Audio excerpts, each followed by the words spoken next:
Olá, está no ar mais um Direito Sem Fronteiras. Hoje vamos discutir os critérios para o acesso a universidades de negros e outros grupos de pessoas que sofrem discriminações aqui e em outros países. No último dia 30 de junho, a Suprema Corte dos Estados Unidos derrubou as chamadas ações afirmativas, que facilitavam o ingresso de negros e latinos às universidades estadunidenses. A decisão da Suprema Corte dos Estados Unidos é mais uma reviravolta em direitos já consagrados no país. Desta vez, o tribunal mudou um entendimento de 20 anos graças à ampliação da maioria conservadora de juízes. Por 6 votos a 3, a Corte determinou o fim de ações afirmativas para a admissão de negros e hispânicos no ensino superior. As cotas nunca foram permitidas nos Estados Unidos, mas as universidades podiam recorrer a outros tipos de ações afirmativas para selecionar alunos de grupos marginalizados. No Brasil, o Supremo Tribunal Federal reconheceu a constitucionalidade de cotas raciais em 2012. 50% das vagas em universidades federais devem ser reservadas para negros, indígenas, pessoas com deficiência, de baixa renda ou que estudaram todo o ensino médio em escola pública. A Índia foi o primeiro país do mundo a adotar o sistema de cotas raciais já na década de 1930. Outros países que usam esse recurso são a Malásia, a África do Sul, Canadá, Austrália, Nova Zelândia, Colômbia, Uruguai e Equador. Para falar deste assunto, vamos conversar online com Paulo Renan, professor, mestre e doutorando em Direito, Estado e Constituição, e também com Risoleide de Souza Nascimento Gonçalves, professora, mestre e doutoranda em Direito Internacional. Muito obrigado a vocês dois pela participação aqui no Direito Sem Fronteiras. Eu começo com uma pergunta para o professor Paulo.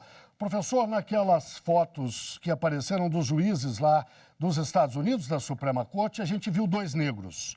Um é o juiz Clarence Thomas, indicado ainda na década de 80 pelo George Bush, um republicano. O outro é a juíza Ketanji Brown Jackson, indicada pelo Biden no ano passado. Uma foi indicado por um republicano, o outro por um democrata. O que explica essa votação lá? Um negro de cada lado.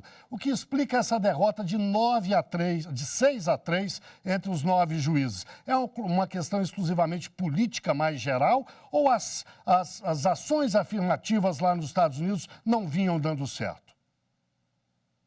Olá, Guilherme. Olá, audiência, meus cumprimentos. Esse cenário estadunidense, ele deixa bem evidente que quando a gente fala em diversidade, equidade e inclusão, a raça é obviamente um elemento central, mas ele não garante, né, o posicionamento.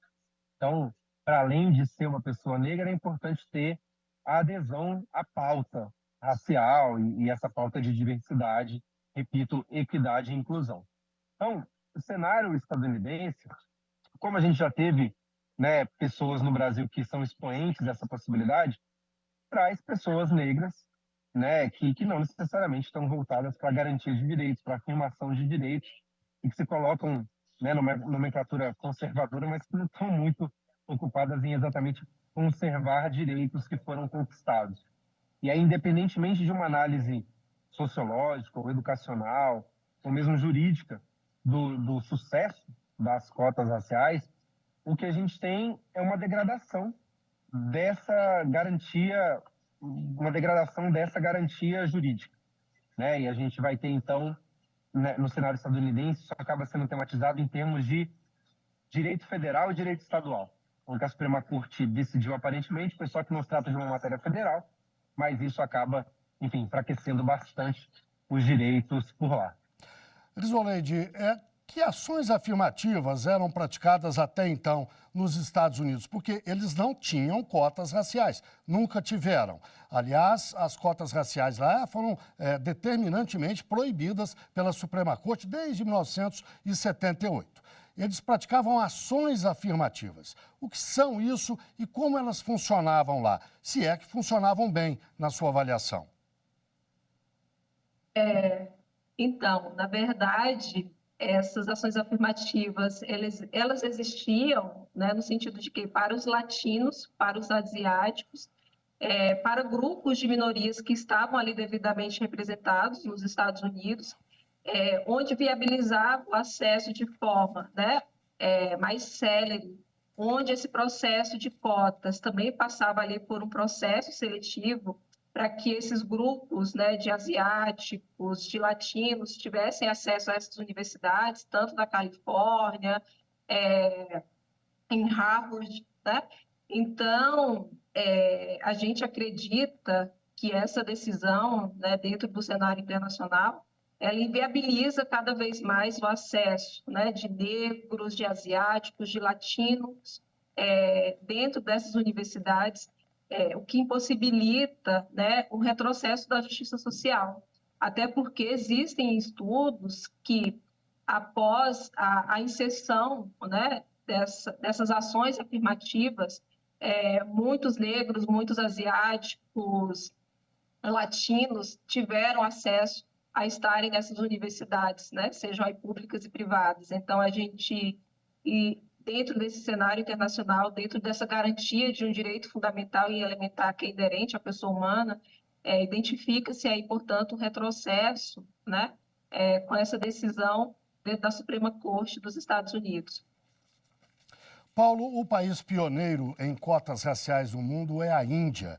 Eles praticam isso lá desde 1930. Você conhece os resultados, a eficiência? Eu li alguma coisa dizendo que as classes subalternas conseguiram subir na hierarquia, de certa forma, e tiveram bons resultados. Você saberia me dizer que resultados são esses?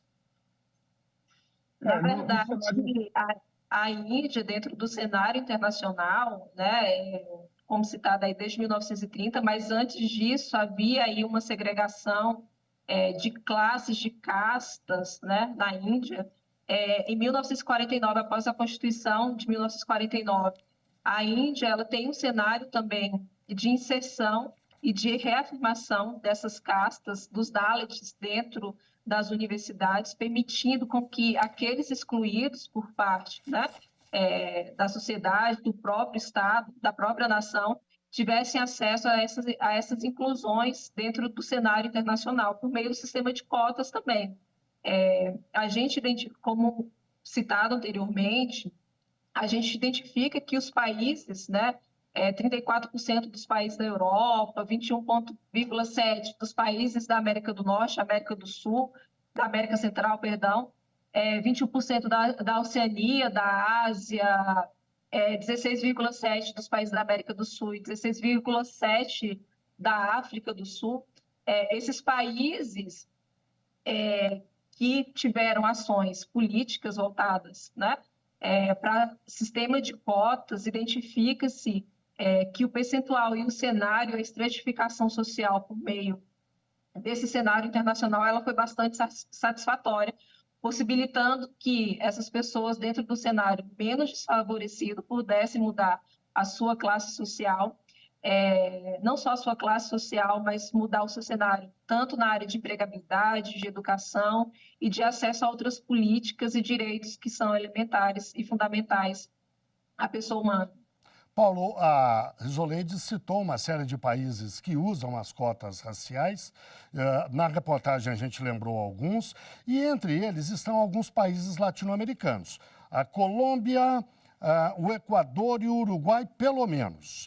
Que resultados você conhece da prática de ações afirmativas e de cotas raciais nesses países? É importante, como a Risoleide colocou, entender que em cada contexto nacional, esse cenário das cotas, das ações afirmativas, ele vai ser atravessado por outros aspectos. Então, na América do Sul, além da questão racial, os países, né, de origem espanhola, eles acabam tendo também uma questão indígena muito mais amadurecida, né? Então, a gente ainda tem alguns acessos, alguns números positivos, mas o cenário cultural desses países continua sendo muito discriminatório. né? Mas aí a questão não é avaliar o sucesso da política de cotas pelo que ela não conseguiu alterar, mas pelo que ela conseguiu e o que ela se propôs. E a ideia das cotas é elas fazerem parte de uma política maior, né? As cotas nas escolas são uma parte, outra parte é a gente pensar em representatividade, né? A gente já pode até voltar o olhar para o Brasil para pensar que aqui a gente tem uma legislação que desde 2003 assegura que a gente tem que ter conteúdo sobre a África, né, e cultura negra nas escolas, mas até hoje o cenário é de um número muito baixo de professores e professoras, né, de pessoas lecionando que sejam negras. Então, mesmo, e a gente não tem também um amadurecimento didático dessa temática. Então, mesmo que a gente tenha afirmações de direitos e previsões legais, tem muita coisa ainda a ser feita, né? E aí seria, enfim, seria como dizer que o paraquedas não deu resultado ainda, porque a gente ainda não chegou no chão, mas a nossa velocidade está mais baixa, né? A gente não desmaiou na queda, digamos assim. Então, acho que ainda estamos longe do resultado esperado, mas são resultados palpáveis, né? E números que podem mostrar, sim, um acesso maior e uma perspectiva maior de pessoas negras, de pessoas excluídas de maneira geral, a esses espaços de saber e poder. Risolede, o Paulo já introduziu a questão do Brasil, vamos continuar nessa seara aí. Qual é a avaliação sua da aplicação das cotas no Brasil? Desde 2012, o Supremo reconhece a constitucionalidade, as universidades federais têm praticado. Qual é a sua avaliação desse período aí? Primeiramente, na verdade, eu vejo um retrocesso, não só após a promulgação, né, da Lei 12.711 de 2012, mas eu vejo um retrocesso, primeiramente, após o texto da Constituição de 1988, né, lá onde os princípios constitucionais fundamentais, lá no artigo 3º, inciso 4º, onde fala de promover, né, a pobreza, erradicar a pobreza e a marginalização e reduzir as desigualdades sociais, promover o bem de todos, né, sem preconceito de origem, raça, sexo, cor, de idade, qualquer outro meio de discriminação, mas mesmo após, né, o texto constitucional, o Brasil ele ainda deixou muito a desejar do cenário da inclusão e de políticas públicas voltadas para a inserção desse cenário das cotas raciais. Mas esse movimento, a promulgação da Lei 12.711 de 2012, né, ela começou com o movimento negro lá em 2000, né? Então, o movimento negro ele já levantava, né, movimentos no sentido de ter essa conquista das cotas sociais nas universidades, né? E dentro desse cenário também a gente identifica que nós ainda são válidas todas as ações, todas as políticas voltadas para as cotas raciais.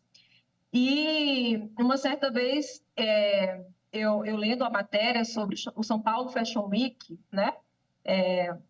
E aí a gente pergunta por que hoje nós temos negros no São Paulo Fashion Week, né? Porque tem um termo do Ministério Público de São Paulo, tem um TAC, né, de ajuste de conduta, onde o São Paulo Fashion Week ele se comprometia a ter negros na passarela, né? Então, é aquela fala que o Paulo falou, a questão do paraquedas, né? Nós temos as legislações, mas esse caminhar e essa permissão, ela está sendo super válida, está permitindo, está assegurando, né? Com que as pessoas tenham mais acesso, aqueles que estão dentro desse rol, dentro dessa classificação, de estar dentro das universidades e futuramente conquistar espaços e momentos de fala, eles começam com a inserção dessas políticas, né, com a efetivação e com a ratificação e com a validação. Então, eu volto lá para a fala de Ulisses Guimarães, né? Eis aqui a Constituição Coragem, eis aqui a Constituição Garantia. Então, acredito que após o texto da Constituição de 1988, nós demoramos muito, né, aí, até 2012, né, ter uma ratificação de uma legislação que permitisse a inclusão dessas cotas, né, que negros possam entrar, né, por meio de cotas, mas nós ainda temos muito que avançar, né, em todos os cenários, dentro da educação, dentro da saúde, em todas as esferas. Nós precisamos ter pessoas de fala, ter negros dentro mais negros dentro das universidades, mais negros dentro do judiciário, mudar essas estatísticas que o mundo, né, lança diariamente, né, que mais pessoas tenham acesso à educação por meio das cotas raciais, né? Então, acredito que essa ainda é uma luta muito árdua, que deve ser levada todos os dias, né? A mensagem deve ser levada todos os dias, dentro do cenário do direito de garantias e dos princípios fundamentais aí da nossa Constituição Federal. Isso. Paulo, a Risolede acaba de lembrar de políticas públicas para além das cotas, né? As cotas são apenas uma forma de ação afirmativa, mais uma delas. Eu gostaria que você lembrasse que outras ações afirmativas seriam necessárias e poderiam ser implantadas, que políticas públicas poderiam redundar no resultado que se espera desse tipo de ação. Mas eu vou pedir que você faça isso daqui a pouco, logo depois do intervalo. O Direito Sem Fronteiras, portanto, faz uma breve pausa e volta já já.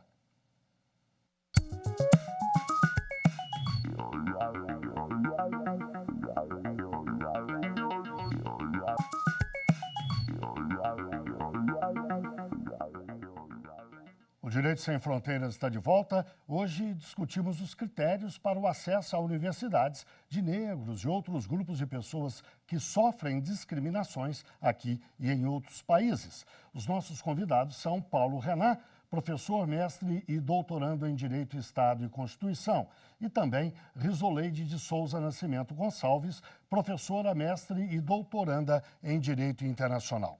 Paulo, no bloco anterior eu deixei uma questão no ar para você abordar agora. Eu lembrei que as cotas raciais são um tipo de ação afirmativa, e existem outras, evidentemente, e que a Risolede havia citado a necessidade de políticas públicas para se atingir resultados que possam levar o povo negro a um outro patamar em termos de educação, de saúde e etc. Que políticas públicas seriam essas e que ações afirmativas seriam essas?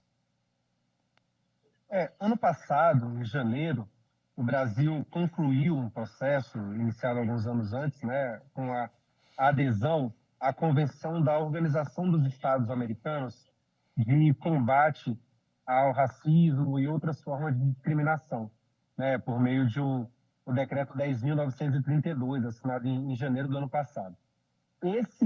Essa convenção, né, ela traz um cenário do que é racismo indireto e etc. Mas, bem antes disso, o Brasil já vem empreendendo no seu ordenamento mudanças nessa direção. Então, eu posso citar que em 2003, a gente tem uma lei que vai falar do ensino da história da África nas escolas. E também um programa de apoio a planos de reestruturação das universidades federais, o REUNE, que depois foi atualizado em 2007 com o ProUni. Em 2008, a gente teve uma lei de ensino da história e cultura afro-brasileira e indígena nas escolas. E em 2013, o Programa Nacional dos Territórios Etnoeducacionais. Né? A ideia de que vai estudar a história africana em São Paulo, em Brasília, no Acre ou no Maranhão, né? Cada perspectiva seja também considerada com a localidade, né? E como é a vivência racial em cada um desses espaços do Brasil. Então, são vários aspectos do nosso ordenamento jurídico que precisam ser transformados em políticas públicas, né? E assim, a gente pensa na política de cotas para as universidades. Esse ano o Brasil implementou, por exemplo, uma nova previsão de que os altos cargos do governo federal sejam ocupados por pessoas negras. Então, são vários âmbitos, vários aspectos em que a gente tem números muito discriminatórios que expressam o racismo estrutural e que ainda precisam de ações estruturadas tanto do governo quanto da sociedade civil. Risolede, os críticos das ações afirmativas alegam que elas representam privilégios. Como é que você responde a isso? Eu não vejo esse olhar, né, de méritos. Na verdade, o mundo ele enxerga, né, e estudiosos, tem até um autor, Mike Sand, a meritocracia tirana, a tirania do mérito, né? E nesse livro, Na Tirania do Mérito, Mike Sandel, ele fala o quanto os estados, né, eles dão acesso a direitos e às políticas para aqueles que são menos desfavorecidos, né, onde eles conquistam cargos, sejam lá políticos, no campo de trabalho, por causa da sua cor. E eu sou contrária a essa corrente, até porque, como citado anteriormente, com a fala aí do Paulo agora, a gente identifica que estudos comprovam, né, que essa ascensão e essa permissão e esse direito por meio das cotas raciais, a gente vê lá na Austrália, né, a questão dos aborígenas, que são pessoas totalmente nativas, que estão fora das grandes metrópoles, que têm acesso às políticas, que têm acesso ao sistema de cotas. No Canadá, os esquimós, né, que são aquelas pessoas que vivem no campo e que têm uma cultura totalmente diferente. A gente vê a questão hoje dos indígenas, que têm acesso hoje às grandes universidades, que têm acesso à educação. Os quilombolas, que também têm tido um grande percentual, uma grande representatividade no cenário educacional. Então, eu vejo que o sistema de cotas hoje, né, não só para o Brasil, mas como para os países que inseriram esse sistema de cotas, eu vejo como uma ação que deve ser inserida e deve conter, não só se conter com as cotas de ações afirmativas, mas deve inserir elas, que elas se tornem um aspecto cultural dentro desses estados que têm procurado inserir os sistemas de cotas, e que esses acessos também cheguem a outras raças, a outras culturas, aqueles que não tiveram e que não têm acesso a essas políticas, esses acessos por meio das cotas afirmativas, por meio das ações afirmativas. Paulo, nós temos agora 1 minuto para você me dizer. As cotas, especificamente, as regras, precisam sofrer alterações no Brasil ou estão de bom tamanho como estão? Precisam ser praticadas? A gente tem amadurecido a questão da autodeclaração, né? O grande problema que a gente tem enfrentado hoje em dia são fraudes, né? Pessoas que desacreditam das cotas e tentam se colocar como pessoas negras. O critério da autodeclaração revisado por comissões de heteroidentificação tem, né, tido bons resultados no Brasil. A gente já tem maneiras de construir essas comissões bem consistentes e acho que a gente está, sim, no caminho certo para a gente chegar a um cenário de mais igualdade, mais representatividade e mais inclusão. Bem, chegamos ao fim do nosso programa. Eu agradeço muito a participação de Paulo Renan. Ele é professor, mestre e doutorando em Direito, Estado e Constituição. Agradeço também a Risoleide de Souza Nascimento Gonçalves, também professora, também mestre e doutoranda em Direito Internacional. E muito obrigado, claro, a você que nos acompanhou até agora. Não deixe de seguir a nossa programação no site da TV Justiça. Nós estamos lá no YouTube, no Instagram, no Twitter e no Spotify. É só digitar @Rádio e TV Justiça que você encontra o nosso conteúdo. Até o próximo programa.